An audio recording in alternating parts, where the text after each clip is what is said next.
교회 갔다 오신 거죠? 윤 감독님 오늘 시애틀 도착하셨죠? 네, 맞습니다. 예. 뭐 우리 윤 감독님이야 또 우리 박상원 목사님하고 또 오랜 친분 관계 속에서 여러 가지 많이 하셨잖아요. 네. 이번에 그 1919 유관순 어제 시애틀에서 미주 상영 순회를 위해서 첫 스타트를 끊었습니다. 굉장히 감명 깊고 어제 봤던 분들이 같이 울고 이랬는데 일단 그 영화가 만들어지기까지 이게 어떻게 해서 영화가 시작됐고 총감독으로서 이걸 지금까지 이렇게 그 영화를 만들어 오셨는지 설명 좀 부탁드리겠습니다. 원래는 이제 그 말씀을 드리기 전에 시애틀은 굉장히 저한테 특별한 곳이거든요. 특히 이 건물, 이 기도 공동체는 저같이 문화사역을 하는 사람한테 기도를 해주시는 믿음의 선배님들이 계시다는 것이 얼마나 든든한 힘이 되는지. 그래서 저희가 수년 전서부터 북한 인권 영화를 준비하다가 요즘은 이제 문화가 도구가 되는 세상이기 때문에 북한의 그들의 이야기들을 그들이 좋아하는 한류 스타들이 대역하고 대연하는 그런 영화로 만들자 그래서 계속 준비를 하고 있는데 그 와중에 이제 그런 영화는 이제 한번 만들려면 여러 가지 준비해야 될 것들이 많거든요. 그래서 그런 준비를 하던 와중에 작년에 이제 3.1운동 100주년이었던 해가 돼서 제가 우연히 서대문 역사박물관에 갔다가 이제 100년 전에 유관순 여사와 함께 기도했던 여성 독립운동가를 만나게 돼서 그분들의 삶을 영화로 만들어야 되겠다 생각했는데 중요한 것은 그분들 모두가 다 기독교인이었어요. 그래서 100년 동안 감춰놓으셨구나.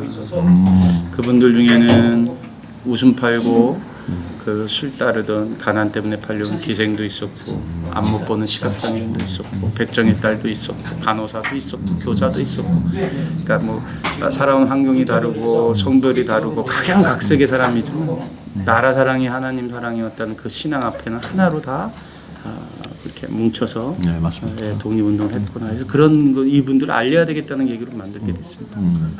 사실 이게 출발 자체는 제가 듣기는 100주년 기념으로 해서 남북의 공동적인 어떤 공동 작업에 그런 논의도 진행된 걸로 알고 있습니다. 좀 자세한 설명 좀 부탁드리겠습니다. 그러니까 이 일은 어떤 일이든지 부활하신 예수 그리스도께서 허락하신 일, 성령이 주장하시는 일에는 하나님의 계획이 저는 있다고 생각하는데요. 제가 먼저 우연찮게 서대문 역사박물관에서 이분들을 만나 뵙고 이분들을 그냥 영화로 만들어야 되겠다.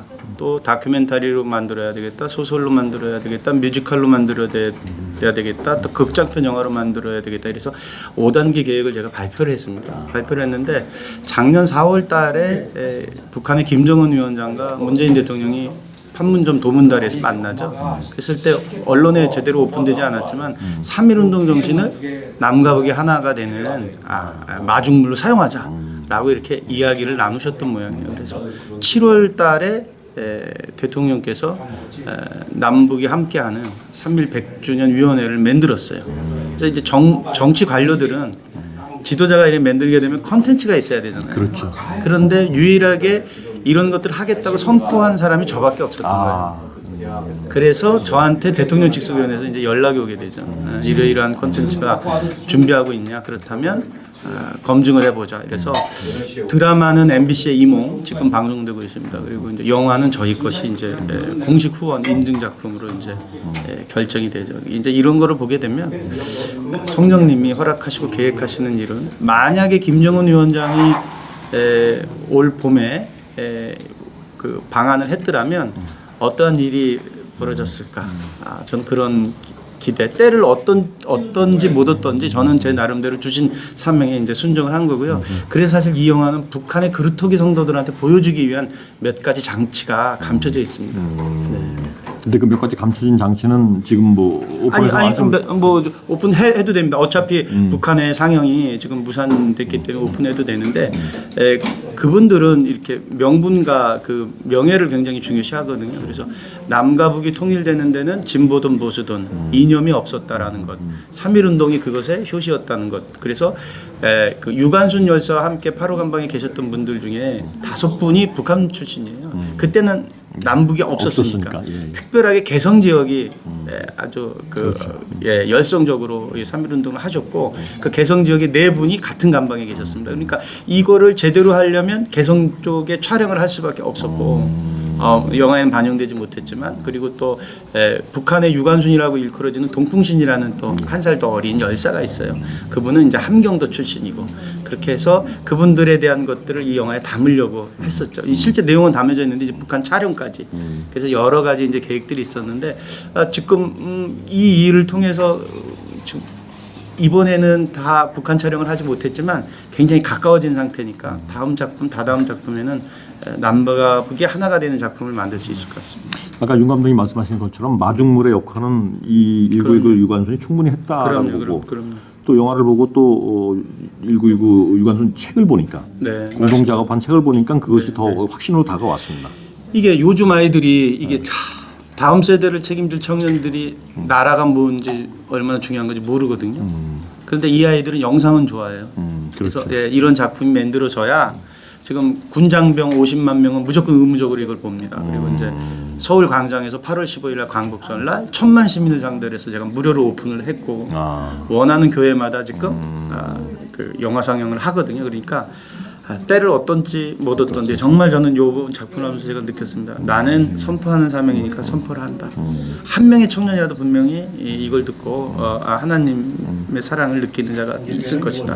이렇게 해서 지금 진행하고 있습니다. 그 윤 감독님 말씀 들으니까 그 크레딧에 보니까 윤 사무엘 이렇게 그 올라가던데 아무튼 그 믿음으로 은혜 위에 굳건히 선 모습을 제가 보는 것 같아서 이게 일반 영화의 접근 방식하고는 다르구나. 네, 맞습니다. 그리고 진짜 때를 잇든 때를 얻지 못하든 때가 또 차고 이름에 또 뭔가 아멘, 그 역사가 일어날 것 같다는 생각을 제가 합니다. 하지만 그럼에도 불구하고 이 영화가 우리 황현주 어제 아나운서하고도 그 얘기했지만 그 어떤 전도 또는 선교에 그런 또 역할을 해야 되는데 물론 그건 사람이 하는 건 아니지만 그래서 아마 이 미주 순회 상영도 우리 박사원 목사님하고 그런 계획을 하신 건데 요번에 그렇게 미주 순회를 하는 첫 스타트를 시애틀에서 끊으시고 이제 곧 전역을 돌아다니실 예정인데 뭐 각오라고 그러면 좀 그렇지만 어떠한 다짐과 또 물론 뭐 성령의 인도하심으로 움직이시겠지만 그래도 마음에 주신 감동이 있으시면 좀 말씀 좀 부탁드리겠습니다. 그 디아스포라의 믿음의 선배님들이 왜 중요하냐면요. 지금 우리 대한민국은 굉장히 소돔과 고모라 같습니다. 세상적이고 뭐 여러 가지 부작용들이 있고 그런데 제가 이제 돌이켜 이제 근현대사를 공부를 해보면 안중근 의사가 이토 히로부미를 저격했던 그 권총과 이토 히로부미 앞에 접근할 수 있었던 고급 외투는 하와이 사탕수수 공장에서 일했던 우리 교포의 헌금으로 맞습니다. 지원된 거거든요. 맞습니다. 그러니까 디아스포라가 갖고 있는 기도의 의미가 좀 달라요. 남달라요. 그래서 미국 지역에서도 이 선포 운동을 해야 되는데 그 첫 번째가 시애틀이 된 것도 너무나 감사한 거고 왜 또 이 미주 지역을 이렇게 투어를 하냐 하면 이곳에서 그 미주 지역 교포 청년들이 먼저 깨어나야 우리 남쪽에 더 큰 영향력을 주거든요. 그래서 이건 선포적 의미로서 미국 투어는 반드시 해야 된다. 그래서 목사님이 또 함께 하자 이렇게 허락을 해주셔서 좀 저녁을 조금 순회할 예정입니다. 사실 윤 감독님 같은 경우는 뭐 아까 말씀하셨던 그 대한민국의 어떤 그 분야에서 많이 인정을 받으시고 또 활약도 많이 하셨지 않습니까? 뭐 철가방 우수수 뭐 이런 것도 있었고 그런 활동에 대한 어떤 그 많은 그 시간이 어떤 연단의 단련의 시간이라고 생각하시는 겁니까? 그게 참 신기한데요. 제가 했다라기보다는 이렇게 그냥 남들이 안 하는 일을 그러니까 집단 따돌림의 상처를 그린 지렁이 같은 영화는 일주일에 52명의 청년이 죽어가는데 그중에서 집단 따돌림 친구로부터 괴롭힘을 당해서 죽는 아이가 80%인데 아무도 이야기를 하지 않길래 기독교인으로서 아버지로서 이 얘기는 해야 되겠다. 그럼 공부를 해봤더니 또 사례를 살펴봤더니 가해 피해의 문제가 아니라 그걸 지켜보는 방관, 절대 다수의 문제다. 그래서 방관자들의 시선을 일반적인 그런 아이들의 시선을 바꿔야 되겠다라고 해서 지렁이라는 영화를 만들었을 뿐이에요. 저는 그냥 그 시기에 대한민국 사회에서 벌어지고 있는 현상들에 대해서 아버지로서 어른으로서 선생님으로서 이런 것들은 그냥 지나가면 안 된다. 신앙인으로서. 그랬는데 이제 돌아봤더니 제가 그렇게 인권스러운 감독은 아닌데 사람들이 그냥 뭐 인권 영화 감독이다라는 칭호를 또 이제 붙여주시게 된 것 같고요. 그래서 뭐 더 겸손해져야 되겠다, 더 낮아져야 되겠다. 대신에 반드시 이야기해야 될 그런 것들은 반드시 외쳐야 되겠다. 그래서 또 지금 뭐 준비하고 있는 여러 가지 것들 중 가장 큰 게 이제 뭐 북한 인권 문제를 아주 수년째 이제 염두에 두고 있는 것과 또 한 가지 이제 그렇게 또 질문을 주셨으니까 제 또 눈에 들어온 또 그런 소재거리가 하나 있어요. 김용균이라는 청년에 대한 이야기인데. 네, 뭐, 얼마 전에. 네. 그러니까 한국 사회에서 가장 큰 문제는 그 청년 취업입니다. 그게 세대 갈등의 원인이 되기도 하고 불안한 미래에 대한 원인이 되기도 하는데 세 차례 네 차례 취업에 성공하지 못한 청년은 마치 사회적 낙오자처럼 인식되거든요. 근데 그러고 싶은 청년이 어디 있겠어요. 그런데 그런 아이들 중에 대다수가 비정규직으로 들어갑니다. 비정규직으로 들어가는 것도 감지덕지이고요. 근데 비정규직으로 들어가게 되면 생명을 내걸어야 되는 험한 일에 사회적 경험이 없는 청년이 내몰려요. 그러니까 이 문제가 우리 아들의 문제고 딸의 문제거든요. 네. 근데 어른들이 또 이제 이런 여러 가지 시스템의 문제로 이런 청년들의 삶을 외면하는데 누군가는 또 이런 청년들을 좀 안아주고 보듬어줘야 근본적으로 이런 사회 구조가 좀 개선되지 않을까 해서 그것도 좀 마음에 가고 그래서 이제 제가 혼자 이걸 다 할 수 없으니까 좀 시스템을 만들어서 제 후배들한테 여러 팀들이 이렇게 함께 이런 작업을 해나가고 있습니다. 남들 윤 감독님과 이렇게 말씀을 나누다 보니까 윤 감독님의 어떤 사회 인식 또는 역사관 또 더 나아가서 이런 신앙에 대한 어떤 믿음의 굳건함 이렇게 굉장히 남다르신데 특별히 그쪽에 더 애써서 집중해서 공부하신 거나 또 아니면 그쪽에 더 포커스를 맞추신 특별한 이유가 뭐 기본적인 신앙이 바탕이 됐겠지만 그런 계기가 된 게 있었습니까? 저는 저 역시도 이렇게 상처가 많은 청년이었거든요. 그러니까 뭐 그때 당시 뭐 되게 이제 뭐 가정적인 불합, 결선 가정이라든지 이런 상처를 안고 있는데 그러다 보니까 이제 제가 사실 심하게 말을 더듬던 사람이에요. 그게 뭐냐면 이제 유년기의 상처가 치유되지 않으면 이 그 열등의식이 심하고 과장하고 도대체 이런 원인이 왜 있을까? 이제 나중에 이제 제가 그런 경험 때문에 작가가 되다 보니까 이게 상처로부터 기인되는 거구나. 그래서 근데 정말 그 말씀하신 대로 상처 입은 사람이 치유자가 된다는 그런 말처럼 그러니까 제가 아픔을 아니까 그런 부분을 좀 보듬게 되고 그러다 보니까 청년에 대한 이제 마음이 가게 되고 또 청년은 실수할 수 있잖아요. 그래서 그런 것들을 이제 솔직하고 정직하게 아이들한테 이렇게 권면하다 보니까 청년들이 좋아하게 되고 저 역시 또 그런 사명으로 삼게 되고 그런 것 같습니다. 아무래도 그 개인의 상처 또는 사회 또는 어떤 국가 민족의 상처를 넘어서 아까 말씀하신 디아스포라 이 전 인류의 문제까지도 이렇게 아마 향해 걸어가실 텐데 앞으로 이 영화 외에 향후에 특별히 계획하신 거나 아니면 구상하신 부분이 있으시면 끝으로 말씀 한번 부탁드리겠습니다. 늘 마음에 품고 있는 게 이제 북한 인권 영화거든요. 왜냐하면 이제 문화가 도구가 되는 시대이고 그래서 그게 근데 굉장히 잘 만들어야 됩니다.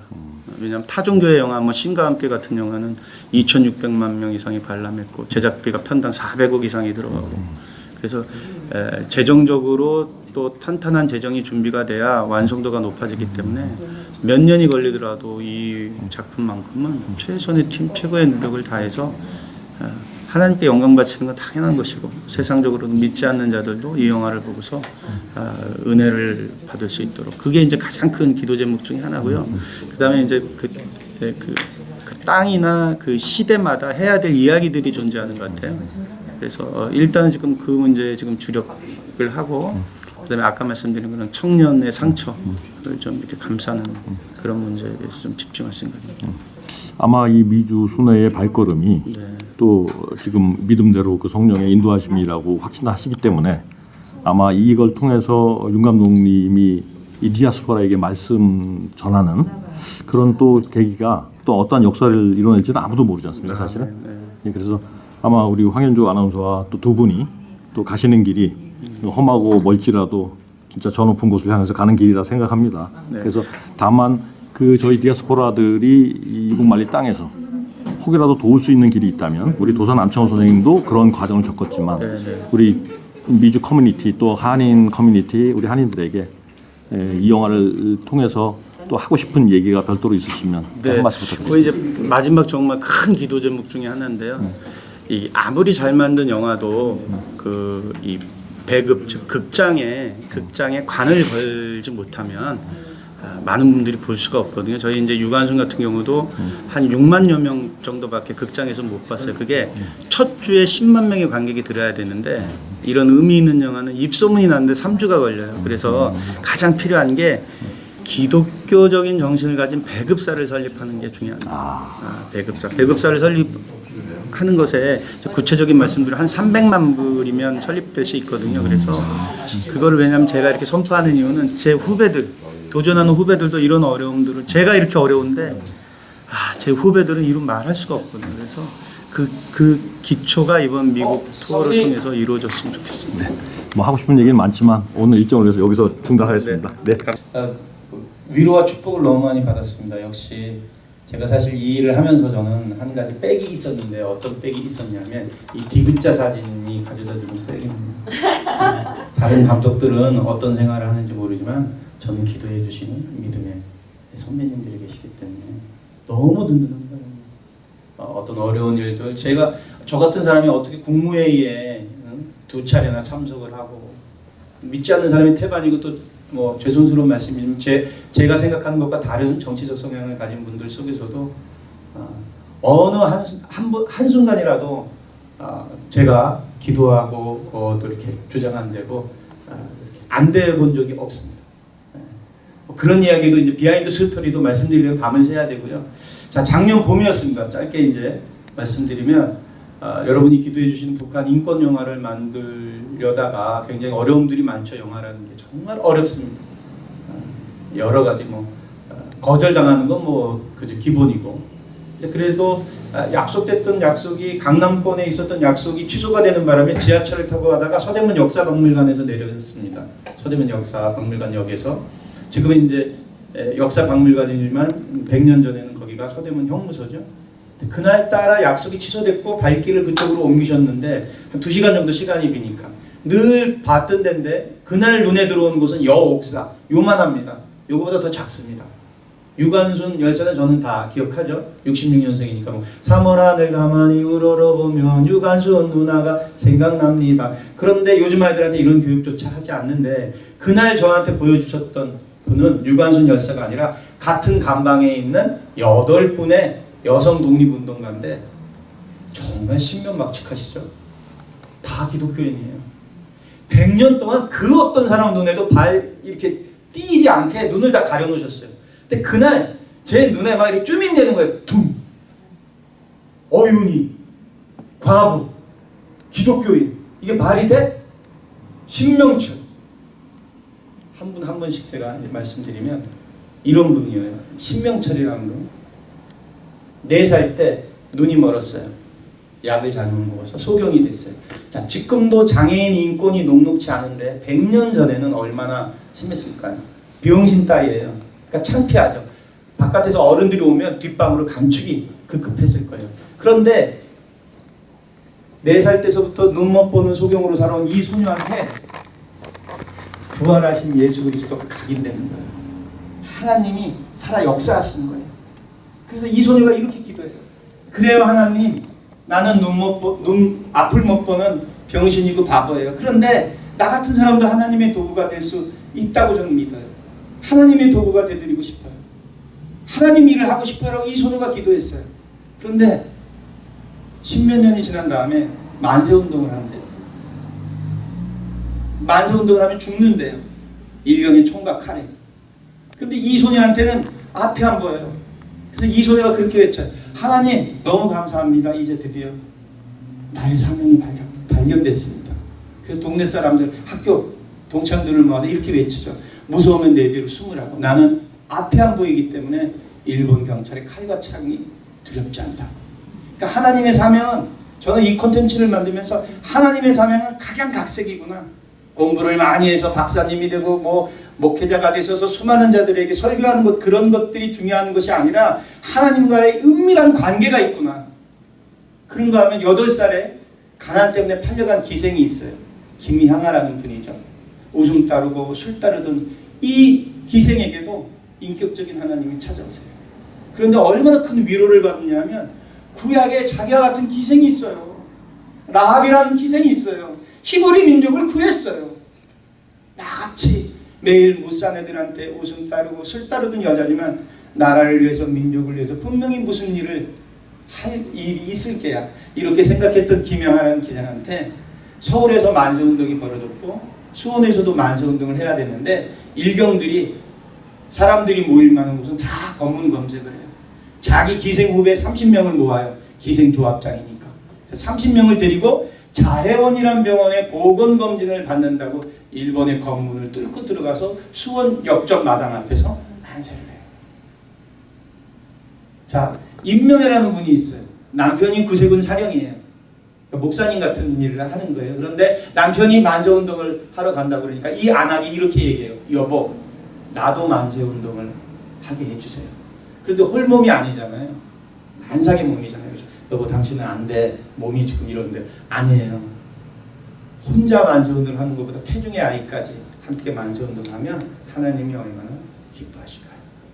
그 당시에 신앙은 100년 전의 신앙은 어땠는지 또 이런 분 이외에 노순경이란 간호사도 있고 여러분들도 많았는데 그 당시에 제가 이제 막 이렇게 조사를 하면서 촬영을 하다 보니까 그 당시 기독교인은 전체 인구의 10% 미만이었고요.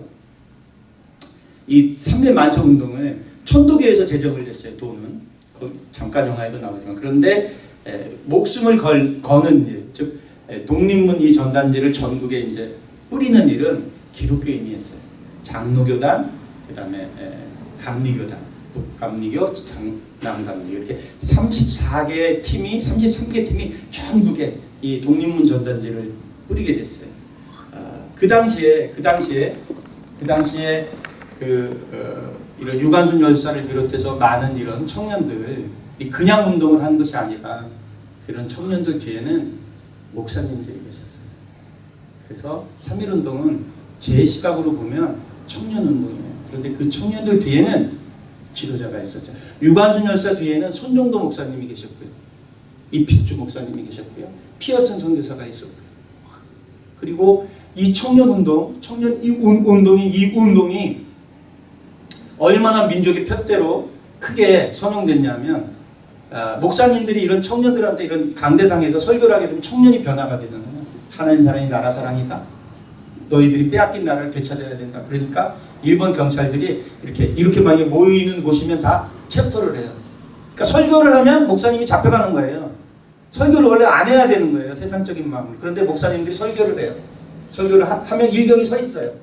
그럼 이거 끝나면 체포 당하는 거예요. 주기철 목사님도 그랬고 다들 체포 당하는 거 알면서도 설교를 해요. 설교를 할 때 일경이 탁 잡으면 강대상에서 목사님 성령이 주신 권능으로 이렇게 선포해요. 놔라. 나는 조선의 목사다. 놔라. 내 발로 간다. 그 모습을 보고 성도들이 더 은혜를 받는 거예요. 그러니까 안 믿을 수가 없는 거죠. 하나님이 살아하시고 역사하시는구나. 십자가에 못 박혀 그냥 돌아가신 것이 아니라 부활하셔서 우리 목사님한테도 함께 하시고 나한테도 함께 하시는구나. 그러니까 담대함이 흘러 넘치게 되는 거죠. 100년 전의 기독교인은 어땠냐면 어떤 소녀가 쌀을 사려고 쌀집에 갔는데 돈을 놓고 왔어요. 그래서 쌀을 안 준대요. 그럼 지나가다가 어떤 아주머니가 보고 이보 쌀집 주인한테 그 아이한테 보리쌀 한 대박을 주시게. 그러면 그 쌀집 주인이 이 아줌마가 뭐라고 애한테 쌀을 주라 말아 그래. 그럴 때 이 아주머니가 이렇게 얘기했어요. 나 요 뒤에 있는 기도원 동족성교회 권사요, 장로요, 집사요. 얼른 주시게. 그러면 쌀집 주인이 아 그러세요? 예. 즉 100년 전의 기독교인은 시대의 양심이었어요. 기독교인이 하는 일에는 빛이 떨어졌어요. 그런 것들을 이 영화에 보이지 않게 담고 싶었어요. 제가 또 이 영화를 만들면서 의심됐던 부분이 있어요. 자, 17살짜리 소녀면 저희 딸보다도 어려요. 그런데 제가 비워본 적이 있거든요. 화상을 입으면 될 때도 아프지만 밤에도 아파요. 화끈화끈거리죠. 우리가 인생을 살면서 한두 번 비워본 적이 있잖아요, 실수로. 그런데 1년 넘게 300도가 넘는 인두로 이 하체를 고문당해서 걷지를 못하고 방광이 파열돼서 유관순 열사는 돌아가시거든요. 이게 정말 가능했을까? 그 고통을 견뎌낼 수 있었을까? 후대에서 희화시키거나 영웅시하기 위해서 미화시킨 것은 아닐까. 그 궁금점이 이 영화를 만들기 전에 풀리지 않았어요. 그런데 기도를 하고 인터뷰를 하고 만들면서 알게 됐어요. 살아계신 하나님을 만나면 극복이 되는 거예요. 마태복음에 기록된 대로 유관여자가 외치잖아요. 내 육신은 죽어가지만 내 영혼은 죽이지 못한다. 아, 부활하신 예수 그리스도를 만나니까 이 땅에서의 고통이 사라지는 거죠. 그래서 뒤에 엔딩이 나오게 된 거예요. 엔딩 장면. 우리 기독교는 생명의 종교잖아요. 그 어떤 종교가 부활하신 예수님께 인격적인 만남, 성령의 함께하심을 주장하는 종교는 없거든요. 다 과거의 종교예요. 과거의 종교. 아니면 인간 중심의 종교. 그런데 부활하신 예수 그리스도 8호 간방의 유관순 열사 이 동료분들이 인격적인 만남을 하신 거예요. 그래서 유관순 열사가 후대에 대해서 지금 1919년의 시선에서는 나라가 빼앗겼고 우리말을 쓰면 잡혀가고 그렇지만 미래에 대한 비전이 있는 거잖아요. 마음속에. 하나님, 우리 후대는 자기 말과 자기 글로 기도하게 해주세요. 하나님, 우리 후대는 마음껏 목청껏 만세를 부리게 해주세요. 이분들의 대한독립 만세가 기도였다는 게 또 이제 각인되는 거예요. 그래서 그런 내용들을 믿지 않는 사람들 또 정부 관계자들의 눈을 가려가면서 만들려고 기도했습니다. 그래서 오늘 제가 다시 이제 와서 말씀을 들어보니까 역시 기도해 주시는 믿음의 어머니, 권사님, 목사님들 기도 너무 감사해요. 저는 이럴 줄 알고는 있었지만 또 직접 들으니까 너무 행복해요. 더 큰 일도 할 수 있습니다. 기도로 하나님이 먼저 앞장서서 주장해 주시는데 제가 그 어떤 일을 못하겠어요. 또 중요한 거는 이런 것들을 제 후배들이 함께 나눠야 됩니다. 그래야 제 후배들이 또 이런 일에 도전할 수 있거든요. 이제 문화가 도구가 되는 시기고 지난번에도 이제 와서 또 그런 말씀도 드렸지만 이 영화 관련돼서 재미난 이야기 뭐 엄청난 이야기들은 따로 이제 하는 걸로 하고요. 이제 오늘은 이제 이 지금 대한민국이 지금 어떻게 지금 재단되고 있는가 공영 방송에서 그러니까 제가 이제 전에도 말씀드렸지만 짧게 말씀드리면 대한민국 짝짝짝짝 이게 하는 월드컵을 가지고 치우천왕이라는 도깨비 신을 기리는 그 문화가 한 번이 흡입이 돼서 지금도 국가대표 대항전을 하게 되면 걸개 그림, 도깨비의 걸개 그림이 응원단을 덮거든요. 그게 전쟁의 신을 기리는 거예요. 도깨비 귀신 중에 전쟁의 신인 치우천왕을 우리 귀화에 보게 되면 그 와우 그림이 있는. 그래서 그런 것들의 매뉴얼이 대한민국 짝짝짝짝 같은 이게 후쿠성이 주문이고 주술이거든요. 바하바냐 바람이 있다시면 이거와 동일하고 We will rock you 이 프레드 머큐리를 기리는 보헤미안 랩소디 아주 가장 유명한 그 아주 좋은 곡이죠. 음악적으로. 근데 그게 동성애 코드로 선정될 때 여러 가지 문화적인 그런 이유들이 있습니다. 그 이유에 대해서도 28일 날 따로 또 시간을 이렇게 만들어서 이제 말씀드렸으면 좋겠는데 공영방송이 공중파예요. 즉 빛과 어둠이다 문화는. 그런데 이들이 어떻게 선정했냐면 우선 도울 그 영상 하나만 도울 그거 준비되는 대로 공중파에서 KBS에서 도울 김용옥이라는 철학자와 젊은 청년들이 좋아하는 유아인이라는 배우와 샤머니즘이에요. 무당, 경기민요, 인간문화재, 이수자 이희문이라는 그러니까 남자인데 여성 복장을 하고 여성화되어 있는 창으로 전 세계를 퍼포먼스로 이끌고 있는 요게 12회가 됐는데 제가 5회를 준비해 갖고 왔는데요. 자, 볼륨 켜주세요. 누님이신 거죠? 불같은 열아람이네 또. 이 KBS 공영방송에서 하는 겁니다 지금. 뛰어드냐가 중요한 거고. 도산 안창호가 살았던 시대. 기독교의 민족 지도자 안창호에 대한 3.1운동 100주년 아나운스를 이렇게 합니다. 안 미칩니다. 힘들지? 힘들게 들었네 뒤에서. 자, 이 프로그램 맨 뒤에 10분 구슬로 이렇게 끝납니다. 자, 이 무슨 말씀 드리냐면요. 문화 전쟁입니다. 전쟁에서 지면 전쟁이라고 그랬어요 제가. 문화 전쟁입니다. 전쟁에서 지면 내 사랑하는 아내 없습니다.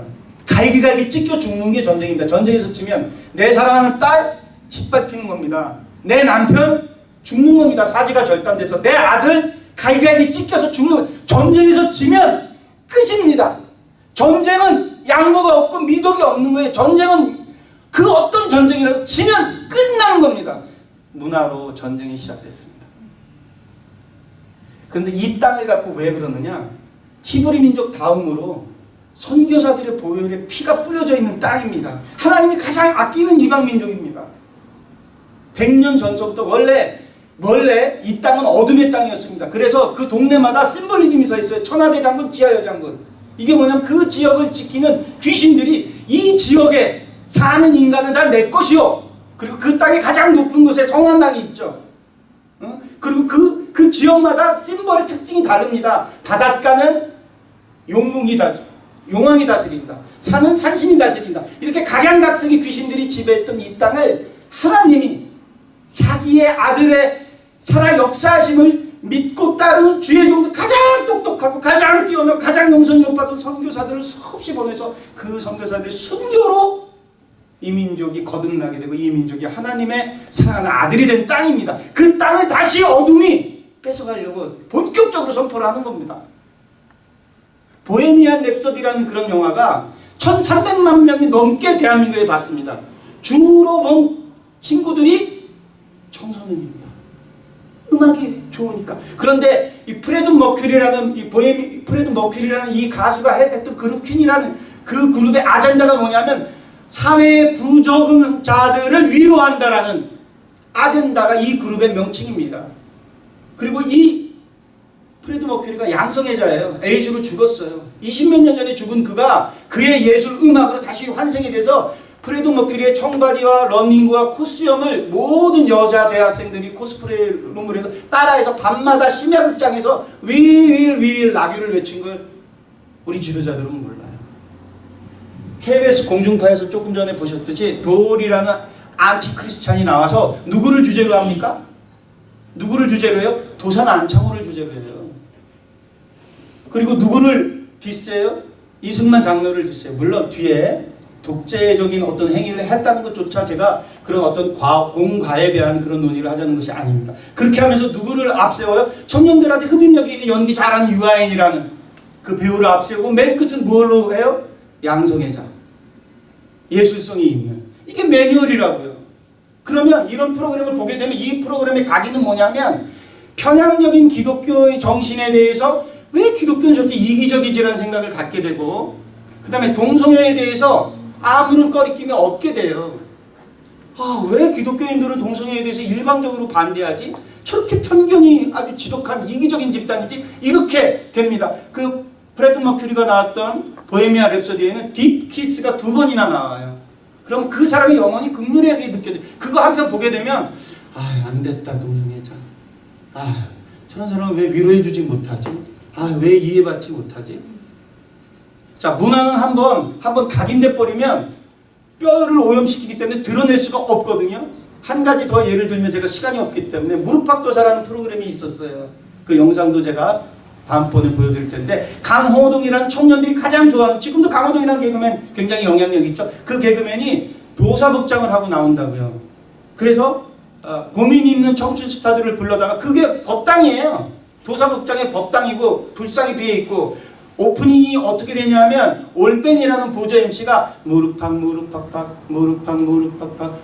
도사가 나가요. 요게 주술적인 주문입니다. 후크송이고 We will love you 대한민국 짝짝짝짝짝 동일한 코드예요. 바다냐 바람일다 심경 동일한 코드입니다. 그렇게 돼서 고민을 가지고 있는 청년들이 좋아하는 청소년들이 나와서 뭘 하냐 자기가 살아오면서 어려웠던 이야기를 고민하고 재미로 강호동이가 고민은 해결될지어다 이렇게 해결을 해줘요. 그 결과 7년 동안 무릎팍도사를 한 결과 공기처럼 문화는 흡입된다고 했죠.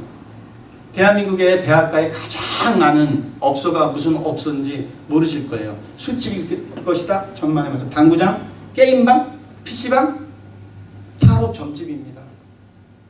140만 개가 있어요.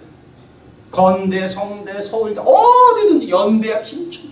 만 원이면 우리의 청년들이 불안한 자기의 미래를 만 원이면 점칠 수 있어요. 이번에 새로 남자친구를 사귀었는데 이 아이는 진짜 나를 좋아하는 걸까? 학점이 4.0이 안 되면 장학금이 안 나오는데 취직이 안 되는데 이 불안한 아이들, 나는 어떻게 하지? 부모님 돈 보내주는 것도 있는데 이번에는 꼭 취직 시험에 꼭 붙어야 되는데 공무원 시험, 이렇게 삶 때문에 불안한 청년들한테 우는 사자처럼 돈 만 원이 재미로 먹어갑니다. 그런가 하면 도깨비라는 그런 미니 시리즈를 통해서 도깨비가 이제 A그룹까지 와요.